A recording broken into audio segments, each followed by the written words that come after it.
Pasintabi po mga kapuso, maselan ang balitang ito. Iniimbestigahan po ang isang car wash boy kaugnay sa pagkamatay ng isang batang lalaki na pumutok ang bahagi ng bituka matapos umunong saksakan ng pressurized hose sa ang kanyang likuran. Yan po ang tinutukan ni Emil Sumangit. Hindi na umabot sa Pasko ang 3 taong gulang na si Jevy Millamina matapos tila lobong pumutok ang kanyang secum o bahagi ng malaking bituka. Ang dahilan, sinaksakan umano ang puwetan nito ng pressurized na hose ng hangin na ginagamit na panlinis sa car wash section ng isang gasolinahan sa Quezon City. Siyempre masakit sa akin yun.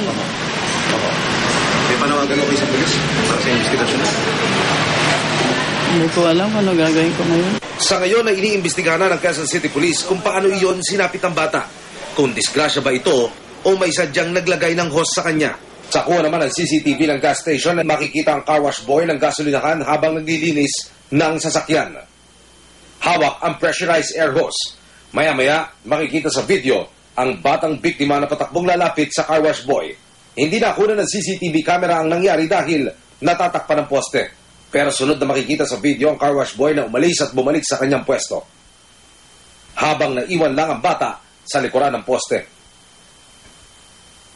Ilang saglit pa lumipas, tumumba na ang bata.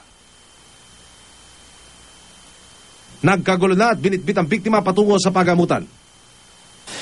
Nangyari yung sinasabing insidente sa likuran ng posteng ito kung saan nung pinipreview natin yung CCTV, hindi nakuha na malinaw sa video kung ano talaga ang nangyari.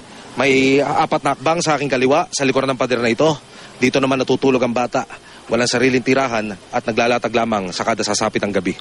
Bilang bahagi ng investigasyon, dinala na sa kustudiya ng Quezon City Police ang car wash boy na si Jeffrey Namoko. Yan ay para alamin kung may kinalaman siya sa nangyari sa bata. O kung ang batang biktima ang naglagay ng pressurized air hose sa kanyang puwetan gaya ng ginigiit ng car wash boy na si Namoko at ng iba pa umanong saksi.